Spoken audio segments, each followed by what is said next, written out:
বাংলাদেশ যুব হকি দল প্রথমবারের মতো বিশ্বকাপে খেলেছে। ভারতের চেন্নাই মাদুরাইয়ে অনুষ্ঠিত সেই বিশ্বকাপে বাংলাদেশ প্লেট পর্বে চ্যাম্পিয়ন হয়। বাংলাদেশের ডিফেন্ডার আমিরুল 17 গোল করে টুর্নামেন্টের সর্বোচ্চ গোলদাতা পুরস্কার পান। অনূর্ধ্ব-21 হকি দলের এই পারফরম্যান্সে ফেডারেশন 60 লাখ টাকা বোনাস ঘোষণা করেছিল। ডিসেম্বরে ঘোষণাকৃত অর্থ এখন পর্যন্ত আমিরুলরা অর্ধেকের বেশি পেয়েছেন। বিশ্বকাপের সর্বোচ্চ গোলদাতা আমিরুল ইসলাম বলেন, আমরা দুবার 1 লাখ করে 2 লাখ টাকা পেয়েছি। আমিরুলের বিশেষ কৃতিত্বের জন্য আলাদাভাবে 2 লাখ টাকা অতিরিক্ত পেয়েছেন। 18 জন খেলোয়াড় 2 দফায় 1 লাখ করে ইতিমধ্যে 36 লাখ টাকা বুঝে পেয়েছেন। খেলোয়াড়রা পেলেও কোচিং স্টাফরা এখনও কোনো বোনাস পাননি। এ নিয়ে ফেডারেশনের সাধারণ সম্পাদক লে কর্নেল রিজাউল হাসান বলেন, পরবর্তী ধাপে খেলোয়াড়দের বাকি অংশ এবং কোচিং স্টাফরা পাবে। আমরা চেষ্টা করছি দ্রুত আমাদের প্রতিশ্রুতি পূরণের। হেড কোচ আইকম্যান নিজ দেশে গেছেন, তার অংশ প্রদানের পরিকল্পনা রয়েছে, তবে সেটার সিদ্ধান্ত পরবর্তীতে হবে।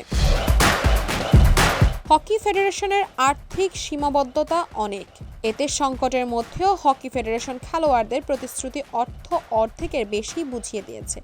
সেখানে ফুটবল ফেডারেশনের অনেক স্পন্সর ও ফেডারেশনের কর্মকর্তারা অর্থশীল হওয়ার পরও সাবিনাদের 1.5 কোটি টাকার এখনও অনাদায়ী। 2024 সালের অক্টোবরে বাংলাদেশ নারী ফুটবল দল দ্বিতীয়বারের মতো সাফ চ্যাম্পিয়ন হয়।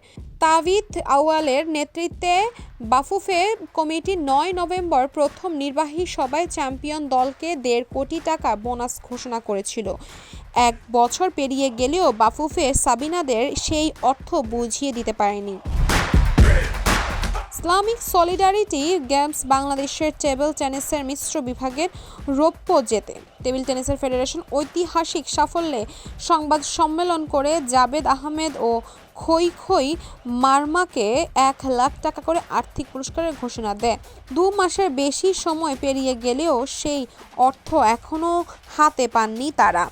এই প্রসঙ্গে ফেডারেশনের সাধারণ সম্পাদক মাকসুদ আহমেদ বলেন, আমরা একটি অনুষ্ঠানের মাধ্যমে তাদের এই অর্থ প্রদান করতে চেয়েছিলাম। অনুষ্ঠানটি বিলম্ব হয়েছে, এখন আর দেরি করব না। নির্বাচনের আগেই তাদের আর্থিক পুরস্কার দিয়ে দেব। পরবর্তীতে সুবিধাজনক সময়ে অনুষ্ঠান করব।